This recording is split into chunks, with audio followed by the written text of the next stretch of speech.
Now, I have been playing this game for quite some time, but I recently decided to start over and play as a hardcore Iron Man skiller.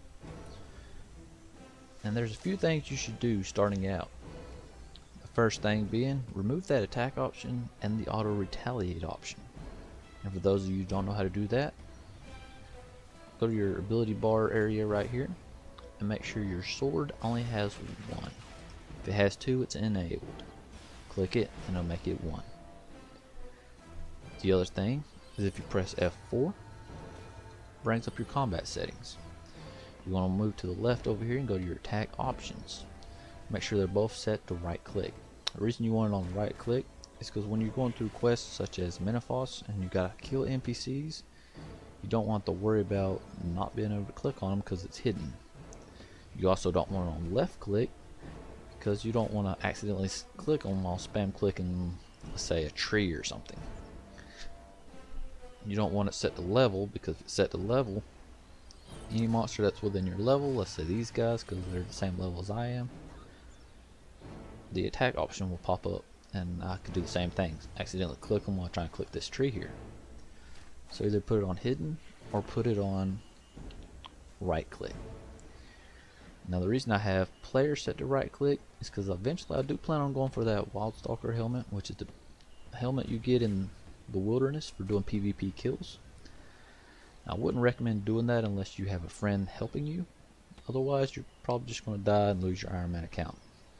And even still, if you have a friend there, be very, very, very cautious because anybody could run over and hit you other than your friend and you would still die. So I'm going to take a little bit of a risk there, but I want the helmet on this account, so it is what it is. Other than that, make sure if you're going for those PvP helmets, make sure you take and block this. Just click that. Now another thing you're going to want to do while you're here in Berthorpe, just go ahead and pick up a bow from the shopkeeper right here. The reason you're going to want this bow, this charge bow, it's free. The reason you're going to want that is because when you're doing the quest, it's not really the arrows coming out of that bow that's going to be helping you, but more the ability from that bow. Now this bow requires no arrows, which is why I say you just get it. To get the ability, you just go to these three little wisp looking things and click on the bow, and then it's the very first one, it's piercing shot. Just click it and drag it over. Now if it doesn't drag, if it's because this here is locked, just click it.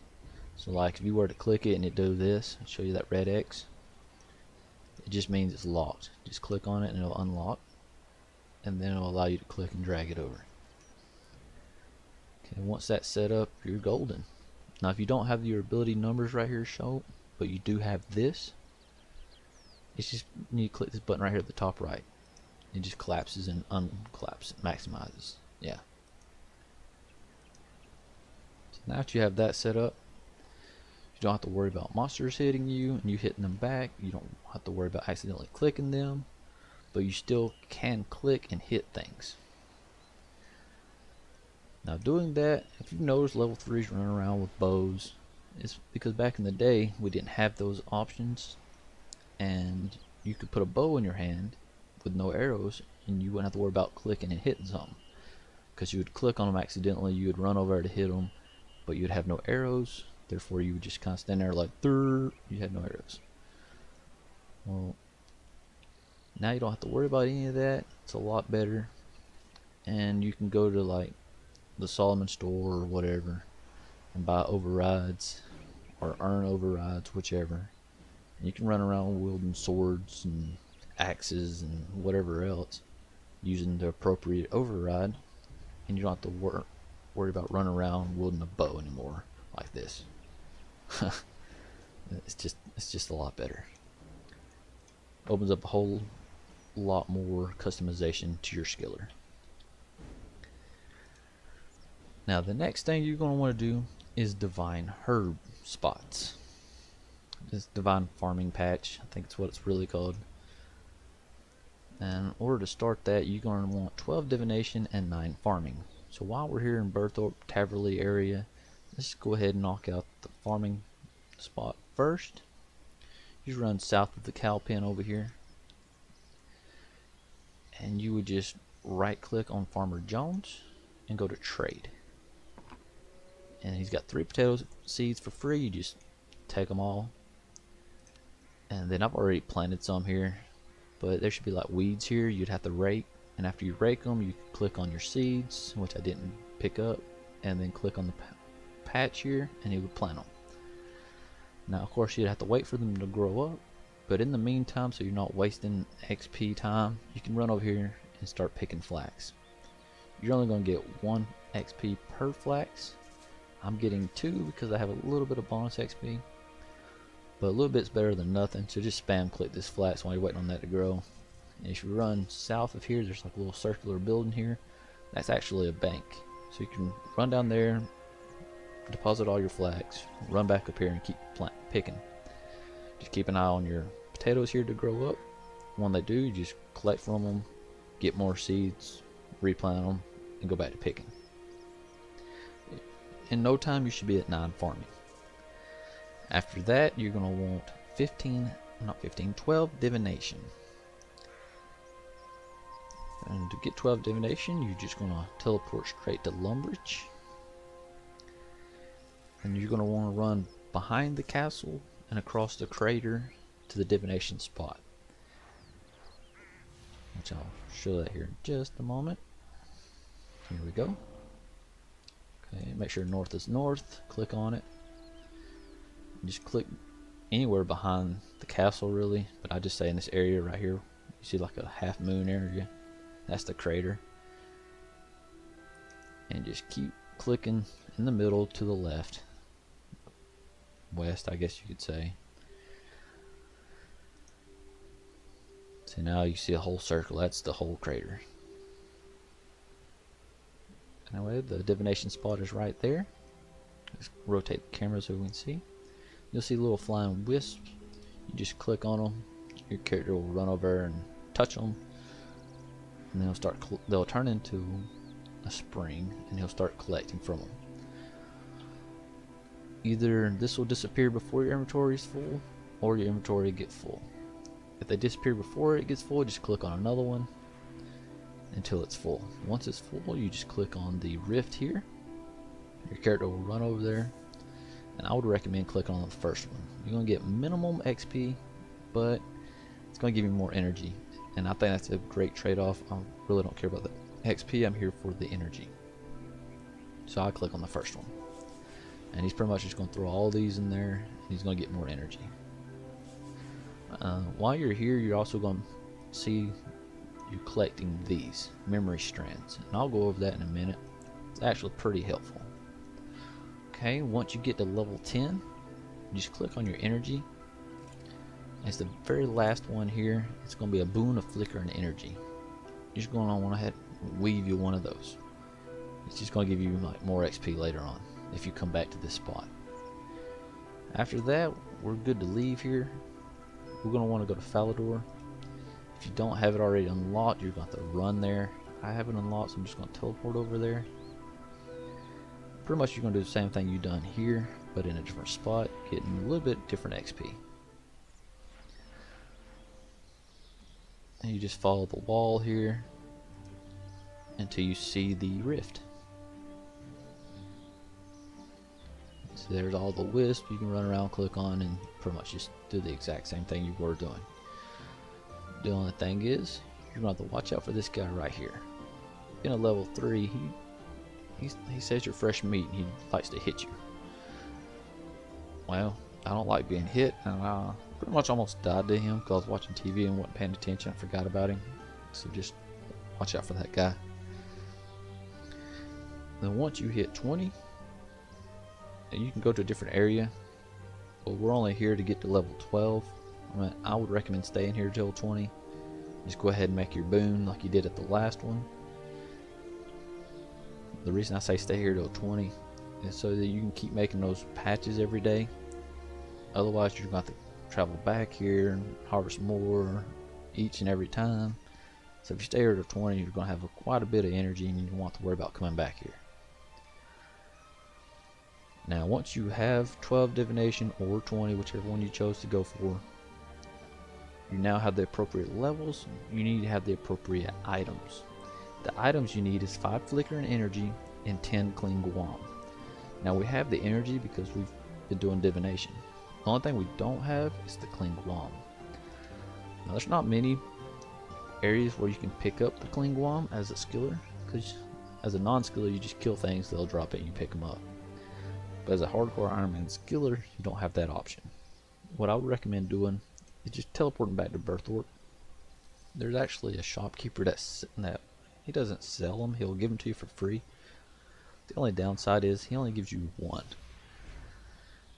The upside is it doesn't take long for his shop to refill, and the other upside up to that is you only need 10, so it shouldn't take you that long to collect that many. But just go over here past this little stone block here, whatever,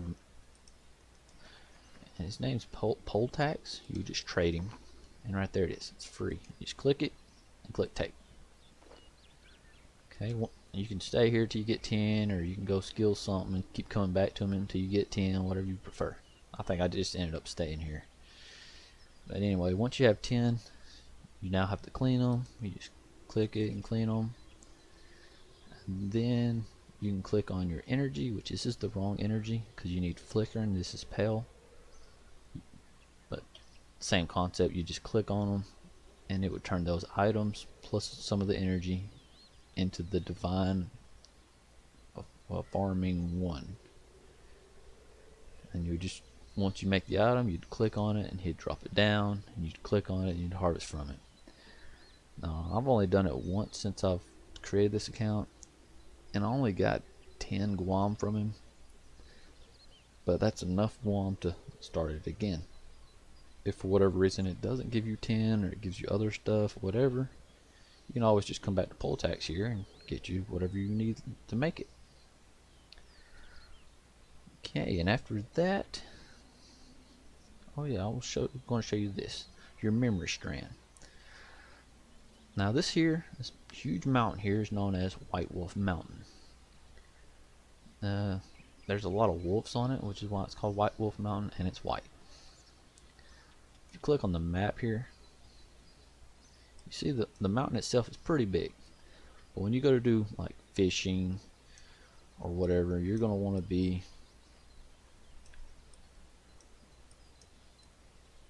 okay, I just lost myself. Bear with me. Here it is. Okay. So the mountain's here.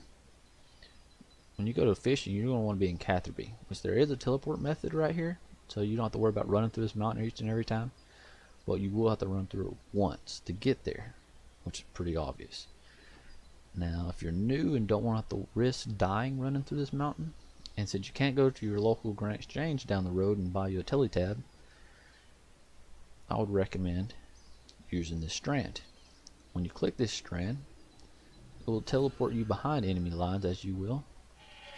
It teleports you to here, but if you look on your map, White Wolf Mountain is right here, and you're now way over here. So you're behind the enemy lines, which you do have to do a little bit of running to get back over here to Catherby. But once you do, you don't have to worry about it ever again. You can hit that lodestone there, just run on straight through, going toward Ardone, hit theirs, keep on traveling up, hit Sears Village, and then run on over here to Catherby and make sure you hit, no, that's not Catherby, there's Catherby. Hit Catherby's, and you won't ever have to worry about traveling through this mountain or making that long run ever again. Okay. Uh-oh. Oh, I thought it was me getting hit somehow. Yeah. GG. Anyway, let's get out of here. The other thing I want to go over is Menopause. Why would you want to go to Menopause? Well, it's the best and fastest way to get to 99, 120, and even 200 mil Slayer XP as a hardcore Iron Man skiller. So I'm just going to teleport to Menopause. Now there are a few requirements, mainly being quests, and fear not, there are monsters you will have to kill, well, NPCs that you will have to kill, but those NPCs are what I was talking about before that don't give you XP for killing them. So that bow that you picked up and that ability will come in handy here. I'll make a video on quests later and I'll make sure to include them. I'll have to do it on a different account though, as I've already obviously made it to Menopause here on this one. Now once you're here, what I would recommend doing is just going straight north here towards this bank icon, and over here right there in the middle is where you're going to want to be, like right here. It's the entrance to the shifting tomb. The reason I'd say you're going to want to be here is because the scarabs will spawn all around here and you're going to want to squish them. You just click on them, you'll step on them, you'll take damage, so make sure to keep an eye on your health bar. And when you get close enough to comfort to dying without actually dying, you just click on the bank, your character will run away and he'll run inside the bank. And once inside the bank, you'll start healing immediately. Once you got full health, you just run back out here and keep on squishing them. If you squish all the ones that you see, you just click on the tomb, you'll enter it, and then click on the exit, and you come right back out. And why do that? Well, it makes the scarabs respawn. They'll be right back in front of you again. If they're not, that means the world has ended, and you'll have to hop and find another one. What you can do to help you along that way is go to your friends chat and join a friends chat channel called Soul Audi. Once you join this chat, people will be calling stuff that they see on worlds they're on. Let's swap this over. Like right here, someone asked for scarabs and someone else said 119 is S, which is scarabs. So then you just hop to world 119 and start squishing. Now people do call out the not the shifting tomb, the I forget the name of it now. That big giant pillar that gives you rune crafting XP but also levels this stuff up. They call them out too. And they'll also tell you what district they're in. Because unlike scarabs, when they spawn in all districts at the same time. Those pillars only spawn in one district. And if you pull up your map real quick, okay, so like this is your general location. This is the middle point. Okay, you got your workers district, you got your merchant district, you got your ports district, and you got your imperial district. Okay, when you climb through the tomb here, it gives you shortcuts to all of them. So there's 4 doors. Alright, if you refer to the mini map right here, the north will be heading towards workers. The right one is heading towards where we was just at, which is the market. Which that would be a W, this would be M. And the south one here would be ports, which would be a P. And then the left one would be the imperial one, which they'll call as an I. The only other thing that people say is UA, which someone just did there. 35S UA, which means unknown appearance, or whatever you want to call it. So we're just going to show you this. We're going to hop to 35. That's what he called. There's 35 right there. Yes. Okay, we're hopping over. Okay. See the scarabs? You just click on them, you run over and you hit them. Boom. Slayer XP. Now, if there's a lot of people around here like this and you're starting to run out of scarabs, you just click on the tomb, click back out, and it'll spawn more. And you just go right back to clicking.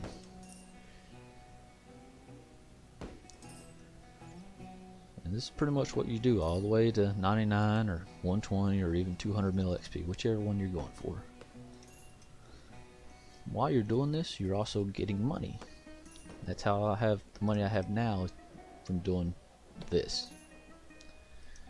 And just be careful because you can like 2, 3, 4 clicks on one, spam clicking them, and sometimes it'll actually give you the rewards for doing it that many times, but you also get the damage from doing it that many times. So you could accidentally kill yourself doing this. So just be very, very careful. I only do one click because I like to be cautious. I don't want to die. But you do it. You do you though. And when you run to the bank here, it'll do what I was telling you about healing yourself. Watch the health bar here. See? Once you get full, you just run back out there and see how they're all gone. If you click on the tomb, click back out, boom, there they are again. And you just keep doing that until when you enter the tomb and come back out, they're no longer there, which just means they've despawned, they're no longer here. So the way I usually do this, when I'm here trying to help out, I'll start on the last world. Okay, there it goes. Like I start down here on 140, and I just world hop all and just keep going all the way up. If I find one, whether it be the tower thing that'll spawn here, the obelisk, or the scarabs, I just tell them right here. So this person says locked rooms open in 114W.